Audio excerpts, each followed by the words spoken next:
بکنید. همین موبایل تو اسلامی بکن، موبایلت مؤمن بکن.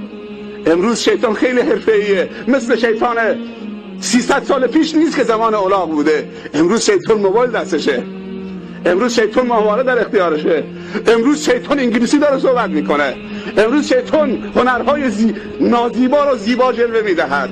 خیلی مدرنه. امروز شیطان اینترنت و ماهواره و موبایل و کامپیوتر و امکانات زمانش و امکانات عصر دستشه. شیطان امروز حرفه‌ای است، مؤمنین هم باید حرفه‌ای باشن.